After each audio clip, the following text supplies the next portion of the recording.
you can learn to flip that switch.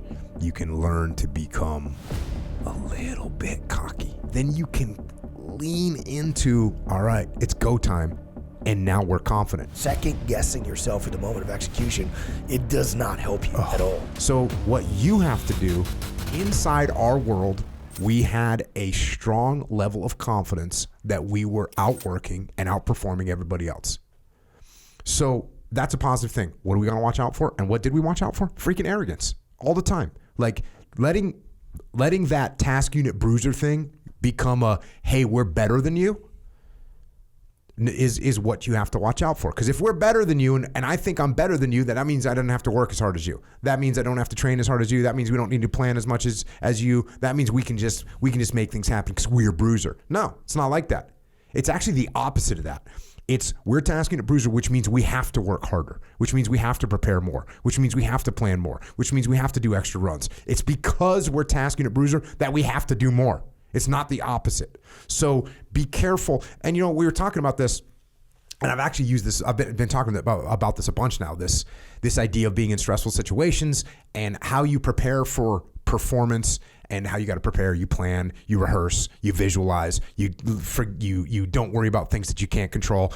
And ultimately at the moment of, just before the moment of execution, you have to get a little bit cocky. You have to get a little bit cocky.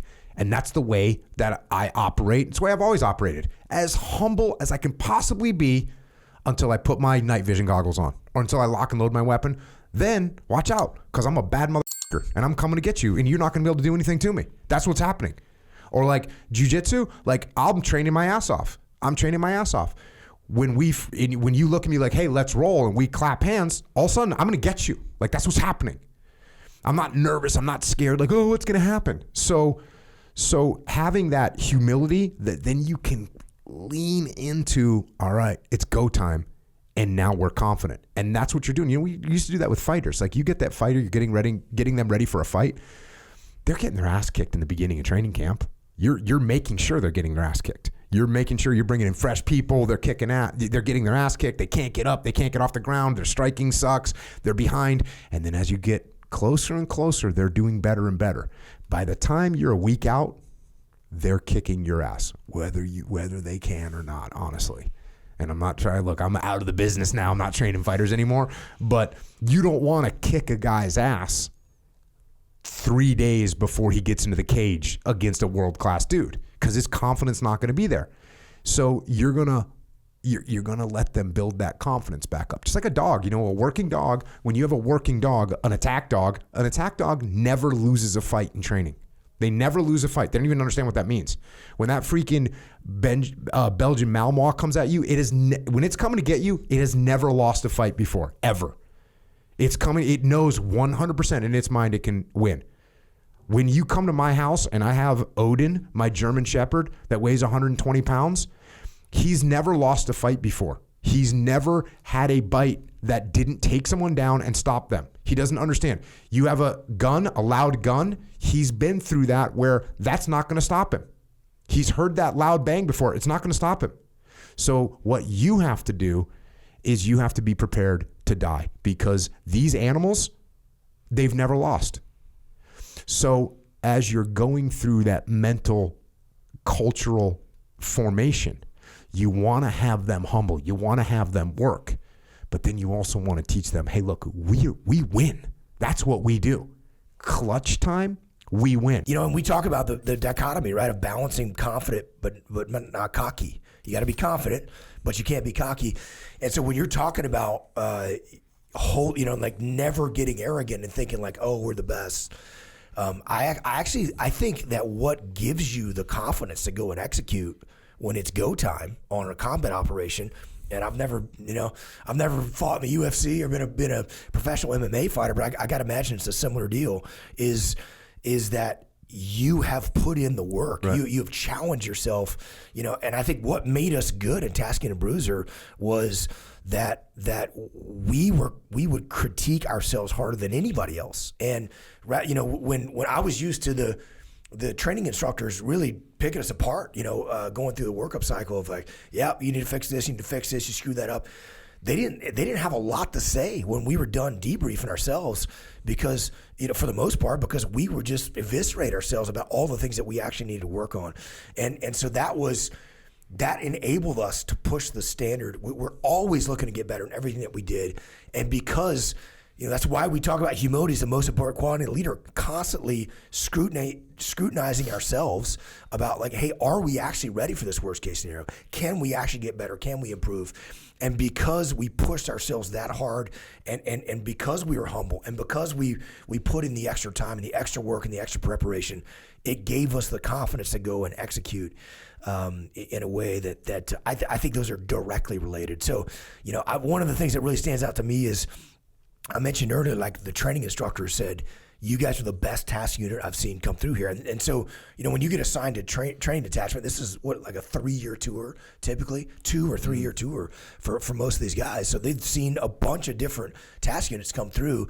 And I remember very distinctly say, don't ever say that again. Don't ever say that again, my guys. Yeah. And you didn't take that as like, oh, thank you for saying that. No. I appreciate it. You actually were upset because you knew that that's the kind of thing that would make us cocky, and now we think we're awesome, so we don't have to train hard. We don't actually have to push ourselves hard, which is then going to make sure that we get that's going to set us up for failure when it's time to actually roll out operations for real. And so I think those things, the harder that you're pushing yourself in training, the harder that you're preparing, the more discipline that you have, you know, in those training procedures, it gives you the confidence to go and execute well. Yeah. Yeah. You can definitely set those things up properly where you can learn to flip that switch. You can learn to become a little bit cocky in just a moment before execution.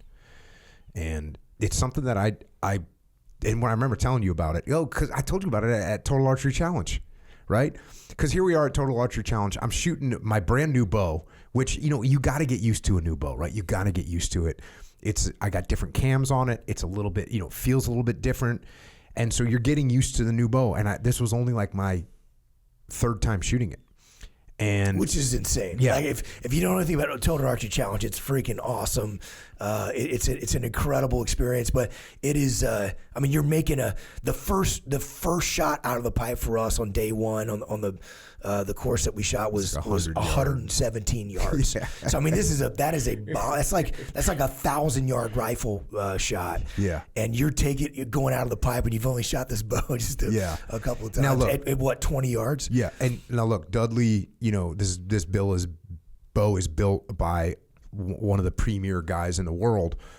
So we're getting a high quality item, but still it takes reps. And I've only been doing archery for 5 years. So I'm not like some stud at this stuff, but I had just done this podcast with Echo on the Underground talking about, and someone had asked, like, what do you do to get ready for stress? And I talked through this whole thing. You got to prepare. And then I said, and you know what I do at the moment, just before execution, I get a little bit cocky. And what made me think about that was like shooting head plates, you know, back in the day. You're going up, like I would never be the best shot, but I might be like 4th in the platoon, you know, depending on the run. Maybe I'd win 1 thing or 2 things, but I wasn't going to be like, there's always going to be a guy that's just freaking awesome shot, right? But, you know, when I was time to walk up, calling it competition, I just almost called it competition, but it is. You're like competing, like, okay, you and me, Leif. And at that moment, I'd be like, cool, I'm going to kick your ass. Like, Leif sucks. Like, I'm going to, and it would just be that enough to be like, it's enough to let go of the pressure and just be like, I got this. So we're at Total Archery Challenge, and I had this in my head the whole time. So every time, and these are freaking stupid shots, 100 yards, freaking 73-yard freaking white rabbit. Like, and you and me both hit that bad boy. But like, I'm walking up to the line, like, watch this, like, step aside. And it really did help. That's the best I've ever shot at TAC, and it's the least prepared I've been. It was the least prepared I've been at TAC, and the best I've ever shot. And it's because I consciously now was telling myself, watch this. Oh, you got this. I'm going to smoke this thing. Leif's going to look like an idiot when I get done with this. Like, what do you got, Dudley? Like, just all this. And you know what? You can see Dudley do that too. You can see Dudley has a little switch that flips where someone will talk shit to him, and all of a sudden he looks like a little bit different. And you're like, oh, he's going to murder this target. I had a guy that was I was on a ship with, and I was a radio man. This guy worked in the radio room, and we're talking because I'm building relationships. I'm talking. He's like, yeah, I played AA ball or AAA ball. Which one's higher? He was like just underneath the major leagues in baseball. I forget which one it is, AAA, AA, but he was just underneath the major leagues in baseball. And in the Navy, I don't know if it's like this in the Marine Corps, but in the Navy, just about every dude could have been, a contender, could have been a professional, could have been, had scholarships, but blah, blah, blah, blah.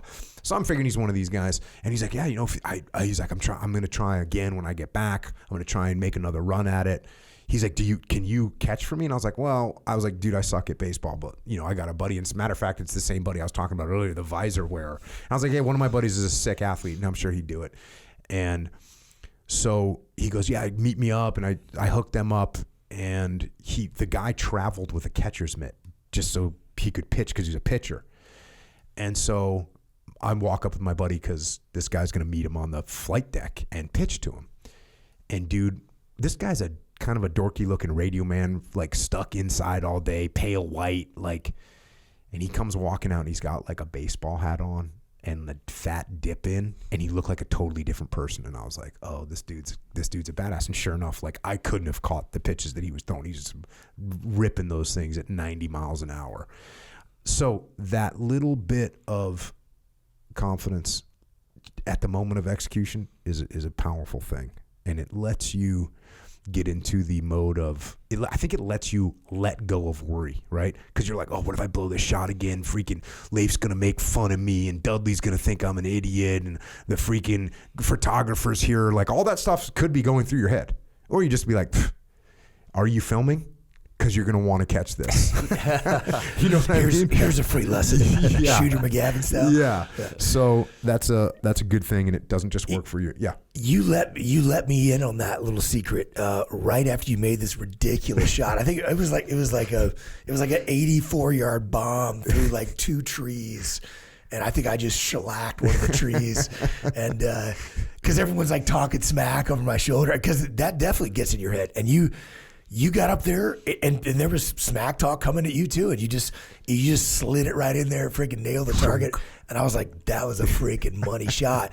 And you said, I gotta let you in a little secret. And as I thought about that, I'm like, that's a really powerful thing, because it really there is something in when you're second guessing yourself at the moment of execution, it does not help you at all.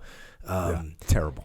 Second guessing yourself about whether or not you're fully prepared in the weeks and months up to something, sure, that's great. Push yourself hard. Positive. But in that moment of execution, to be able to clear your mind and execute with confidence, I think it's a really powerful tactic to employ. And for instance, right now, I could be like, yo, I shot so good at tack, I'm freaking good to go. That's the disease of victory, right? That's like, oh, I'm good to go.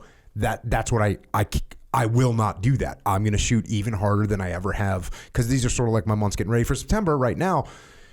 I could easily go, oh, I'm freaking kind of dialed this year. You know what I mean? It'd be so easy to do that. But then what will the results be? The results will be freaking a disaster on game day. So you got to, once you switch that on, and when you're done, cool, go back to, just like we go on an operation, we're confident going out there, maybe even just borderline a little bit cocky. We get back, what do we do? What can we do better? What mistakes do we make? How can we improve? So you got to flip that switch, a little bit of confidence, up the confidence a little bit. As soon as you get done, go right back to where you were. Humble. Start working.